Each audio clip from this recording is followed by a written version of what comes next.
Hello everyone, this is Kuroda giving you a shoutcast between Sjow versus Hasu here on Terminus Ray.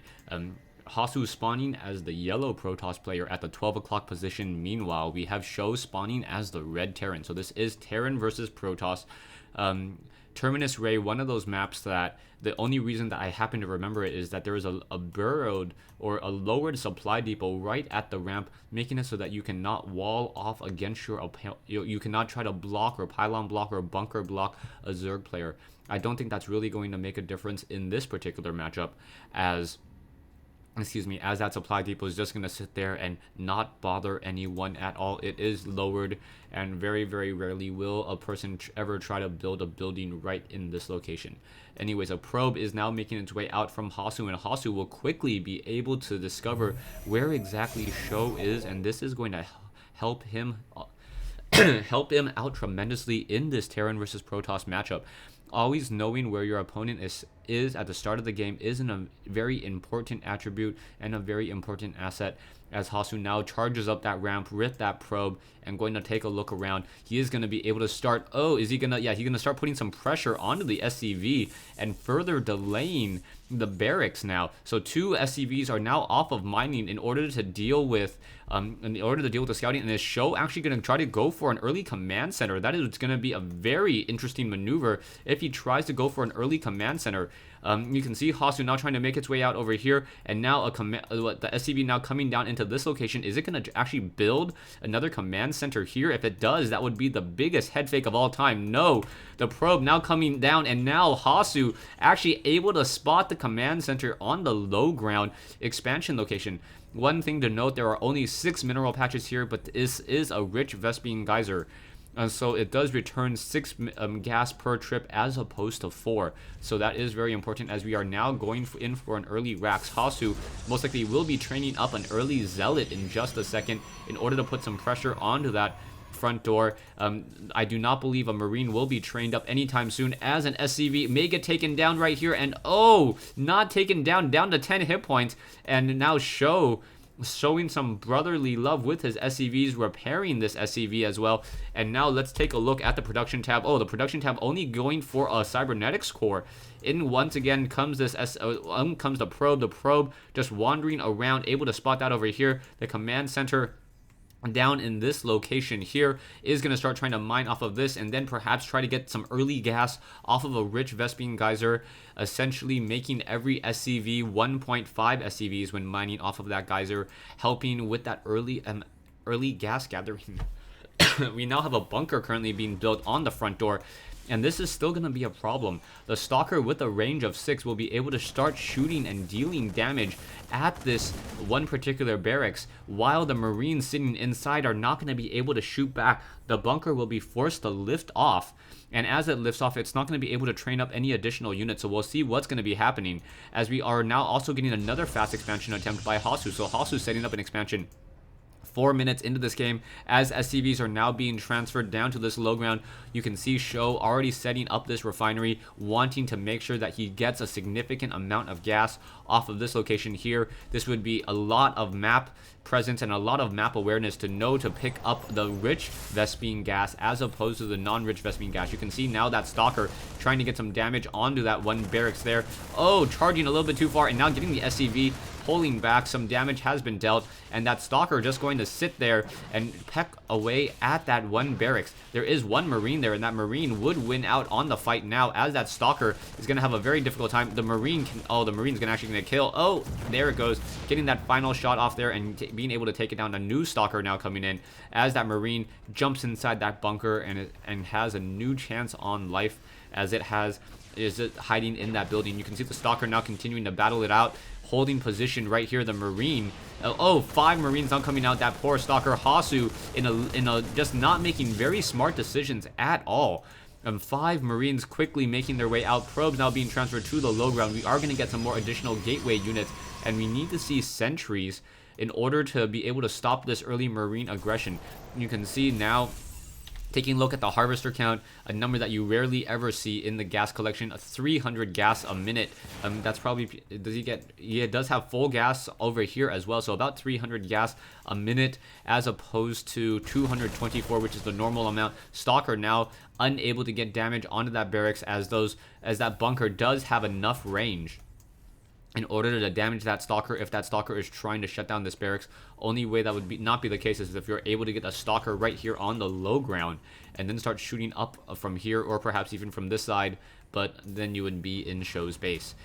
Production wise, you can see more probes are being trained, zealots and sentries being added to the army, so Guardian Shield may come into play very, very early, and as we are getting more barracks units from Sjow. So Sjow, with this expansion location down over here, he may try to expand into here in just a moment. That would make the most natural sense, as he has a very, very easy time establishing this particular location. It's already well defended, and there's that command center there. And now that Stalker has an even less of a chance of trying to take down that one particular barracks, as the Stalker's now making their way forward and able to shut it, or sorry, the Marines and the Marauders able to make its way forward and shut down that Stalker. Taking a look at the losses, 575 lost versus 50 income-wise. We still have Hasu with a slight advantage just because he has more harvesters at this stage, but with another command center now being built, it is going to be very difficult. Sjow opting to now go for Protoss ground armor, and if Protoss ground armor is used alongside that Guardian Shield, those Marines are essentially going to be dealing only 2 to 3 damage an attack. That is very, very little damage. So that is always very nice as a Protoss players. Remember, use Guardian Shield. Guardian Shield along with Colossus are your best friends and your best chances to beat Terran infantry. Command center about completed. You can see SCV now looking out across the map. Sjow pretty much has been playing in the dark throughout most of this game, and he is finally going to try to make his way out and try to figure out what exactly his opponent is doing. Marines and Marauders still sitting off over here. You can see an SCV still wandering around the map and making sure that there's nothing. A pylon will be warped in here in just a moment, allowing this probe to keep track of when anything is really happening. I don't think those two units are really going to see each other unless they kept track of it on the minimap very, very carefully. And now a factory now flying and making its way into the base. It already built a reactor, allowing for the double training of medevacs. Double medevacs off of a starport definitely helps out in your Terran infantry army, as this one probe now just continues to fly around, pretty much minding his own business now. SCVU continues to wander around as well, looking to see what it can do. There is an island. No, that is not an island expansion. That's another low ground expansion here. For a split second, I forgot what map I was on. Terminus Ray. Hasu now looking to establish his third base with the rich Vespene Geyser. This Vespene Geyser, however, will mine out very, very quickly, and now it looks like a medevac drop was about to go underway, but with a pylon there to spot it, he decides against it, and now an SCV quickly destroyed there, and units will be making their way out in just a second. Stalkers on the move. There is a decent number of Stalkers. The Stalkers do have 1-0 or 0-1 upgrades, armor upgrades, and now going to try to push out against the Marauders and the Marines. The Marauders and Marines have 1-0 upgrades, now getting 2-1 upgrades research in addition to that combat shield. That tech lab, however, could have been destroyed fairly easily, as it is just outside combat range for this bunker. Stalkers just returning home now, and both players sitting inside playing a game of Sim StarCraft. And now with that blink, you know that there is that Twilight Council also getting charge on those zealots, as a drop now coming underway. Sjow going to be able to enforce the cancellation of a couple of key buildings. Zealots now making their way out. The Stalkers have blink and are maybe able to pick off some of those medevacs. One medevac down to 7. There it goes, and that was a treacherous loss, evening out the losses. And now Hasu is now actually the one who lost less units, just because one full medevac was shot out of the sky. So a medevac, that one medevac with that recent movement speed debuff from 2.75 down to 2.5, I believe a slight faster movement would have pulled him just outside of combat range. And now we are also going to be getting a photon cannon as well. to make sure that we do not have any drops along this position. One Marauder trying to battle it against a sea and an army of Stalkers. The Stalkers more than enough to shut it down, but the Vikings, Marines, and Marauders are on the move. And now this should all be spotted. Hasu quickly, blinking away after those Marauders and Marines are continuing to just push out, and you can see all those Stalkers have blinked away and tried to retreat. The Colossus is about still a little bit distance away, as we do not have the robotics bay just quite yet. As I say that, it will complete, and now extended thermal lance range with Colossus need to be pumped out in a mad fashion. Otherwise, this ground infantry army will be able to just simply roll over, as it will be upgraded to 1 in just a moment. 5 medevacs in the air, more medevacs still being added, a command center also being built. It looks like it will be established either here, it's going to be established into this location here, perhaps upgrading to a planetary fortress, allowing for very strong natural defense and another damage absorption and deterrent for Hasu to try to use this particular path. The observer should be able to spot this command center. I believe it does. No, it does not spot that command center, so he doesn't know that there is already an expansion set up. There is a missile turret here,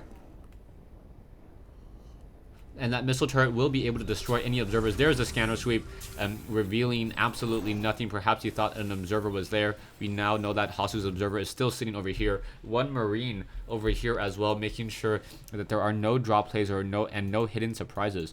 Also a probe activating this Zelnaga watchtower, and we'll see what's going to be happening in just a moment, as a command center now being upgraded to an orbital command. Stalkers and Zealots still on the low ground. Sentries still sitting here. Their sentries are upgraded to 1. Stalkers obviously upgraded to 1 as well. Double training Colossus. So double training Colossus, 2 of them are being chrono boosted out. And if he's able to get even more Colossus, it looks like, he is going to have 4 Colossi in just an instant. And if he's able to push out and damage this army before Sjow comes in, he should be able to win this out. But I don't know if there's going to be enough. And this is going to be a very critical portion of this. I don't know if there's actually going to be enough of Colossus out in time. The Colossus still have about 35 seconds to go as the Zealots now try to engage. The Colossi are back over here. Both sides are battling now. No force fields just quite. There we go. There's the force fields. The Marauders are going to be stuck on the wrong side. Zealots pretty much just absorbing damage now for no real reason at all, as the Colossus are just battling it out, making their way through this battle. And it looks like they're going to be able to win out very easily. You can see the army supply of Terran is still just a little bit higher, but the army cost is the gas cost is significantly higher for the Protoss army, as the Protoss army continues the chase. It looks like this planetary fortress will get shut down in just a second, as more units are still coming out. Those Colossus are now coming in. Stalkers blinking in over here now, and those units are dealing a lot of damage. You can see the Marines and the Marauders, maybe able to get a decent flank here. Now going after the Marauders and the Marine Stalkers, now absorbing some of that damage, and Hasu in trouble. No, sorry, not Hasu in trouble. Sjow in trouble. Hasu just dominating and able to attack move with so many Colossus. This double training of Colossus off of 2 robotics facilities has become a very popular strategy as of late. And with double training Colossus like this, these double Colossus are able to deal so much damage and destroy so much of that mass infantry early on that there's not much your opponent can do unless they already have the Vikings. Level 3 upgrades now underway. Medevacs trying to heal up the rest of this army, but an EMP shockwave onto those Stalkers, but the Stalkers still able to blink in, finish off that ghost. And now these essentially 6 Colossus could almost attack move and win the game now. You can just sit back, relax, let the Colossus finish off the rest of these buildings. And as these Colossus are just going to be able to finish out the rest of the buildings, there's going to be plenty of time for more and more gateway units to continually be dumped out of those warp gates. And this is just not looking good for Sjow at all. So Sjow most likely going to be losing this game here on Terminus Ray. You can see missile turrets, Zealots going after supply depots, Marauders not even bothering to fight back because they know the battle has already been lost. Zealots now trying to finish off some of those SCVs, but the SCVs with a decent amount of armor, I believe. 2 armor points? Yeah, 2 armor points, reducing the amount of damage that those Zealots would normally do from 20 down to 20 damage per attack down to 16. Thanks for watching. Thanks for listening. Hasu taking game 1 in this series against Sjow.